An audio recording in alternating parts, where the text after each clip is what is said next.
In the year 2000, a new fitness regime was fused in the United States. Its name was CrossFit. 7 years later, the CrossFit Games were born. And in 2013, England's Samantha Briggs was the best in the world.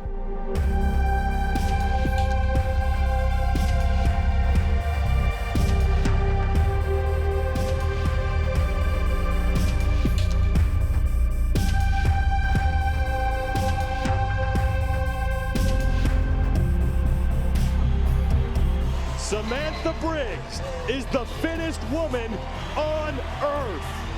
Winning the CrossFit Games in 2013 was a dream come true. It was pretty surreal. Since Briggs' success, no one in the UK has won the CrossFit Games. So in preparation for the 2019 competition, the BBC filmed with Briggs along with other competing athletes at a box in England. This was the behind-the-scenes filming at Train Manchester.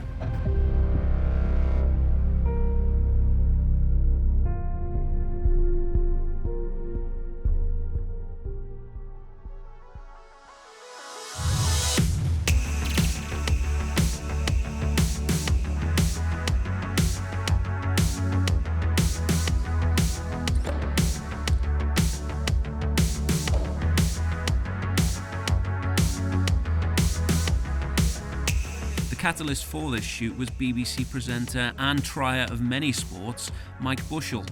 He spoke to Samantha Briggs after a victory in California in 2013, and he wanted to see how the sport of fitness was progressing.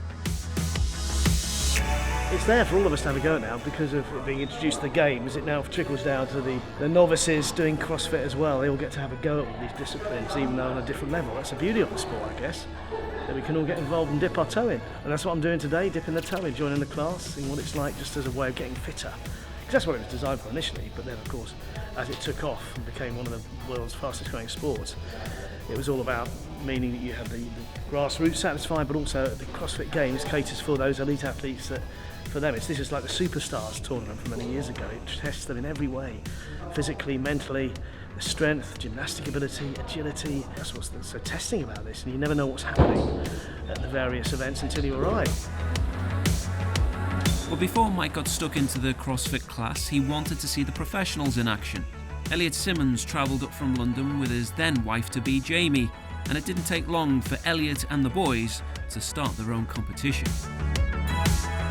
They wanted to, Elliot's got a training session going on and they were wandering around wanting to join in somebody's WOD, so we robbed them. So, yeah, it's going to increase the intensity in the room, which is good. Well, I didn't want it, because now I have to go harder.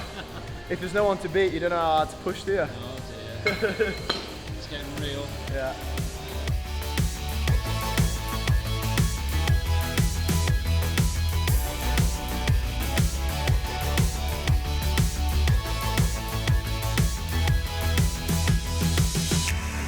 Did they feel good?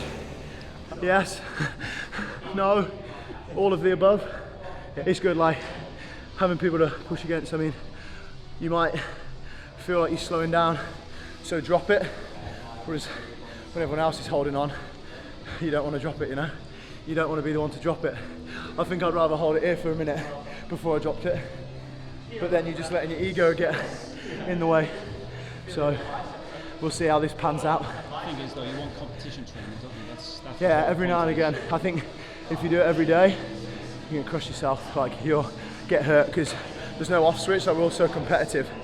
But you know, once every now and again, especially in the lead up to a comp, it's good to flip that switch, you know.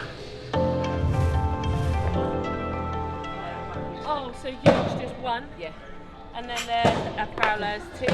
The lunges are there and back. Yeah. The prowler's there and back. The yoke is just one length. Okay. You came here for this pain. Pardon? You came here for, I did warn you. Yeah, the pain. Strong man pain. Yes, or strong person, There you should go. we say yes, now. Exactly, yeah.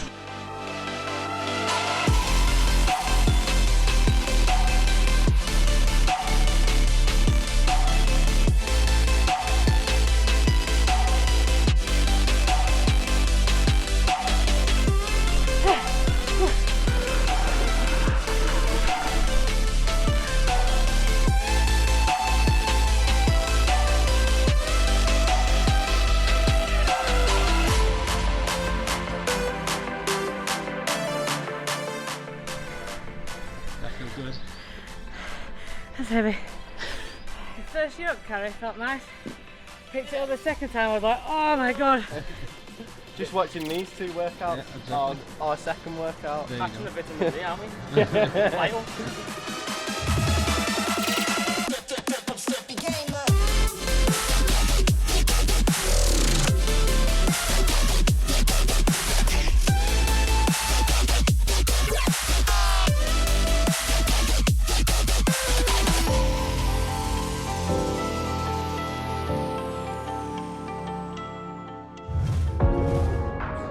Now for Mike, it was the business end of the day. A chance for him to see if his body could cash the checks his mind had been writing. And the workout to come didn't disappoint.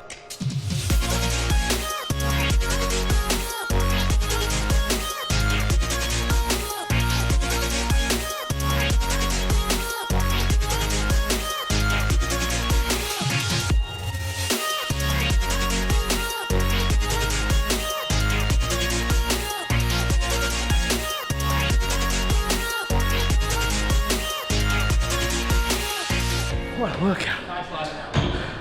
Really pushes you though, that spirit of friendly competition that we had. And that's right down to the grassroots as well as, of course, at the elite, at the CrossFit Games this summer. We just got a taste of what it must be like. After a grueling day, it was time for Mike to head home.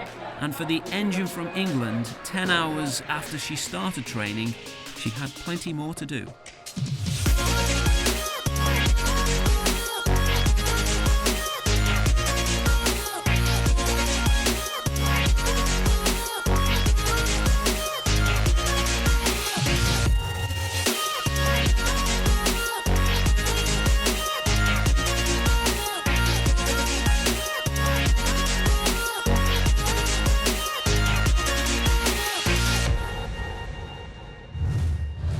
Be nice to get home. What's the plan when you get home? More food More food. and just chill out. And my own bed tonight. Because Jamie and Elliot stopped last night. Are you giving me bed? Yeah, because we've only got like a little single like sofa bed. So I couldn't make them share a little sofa bed. So I'm excited for my own bed. See, one night in my bed is worth at least 1 month. Oh, is that what it is? Yeah, All right, okay. in their spare room. It's a spare room, that's my bed. In 2019, Matt Fraser and tia-clair Toomey may have been crowned fittest on earth, but let's not forget those who worked hard all year to compete at the sport's top table. They ensure that this sport has a soul, that this sport has a future, and without them, this sport is nothing.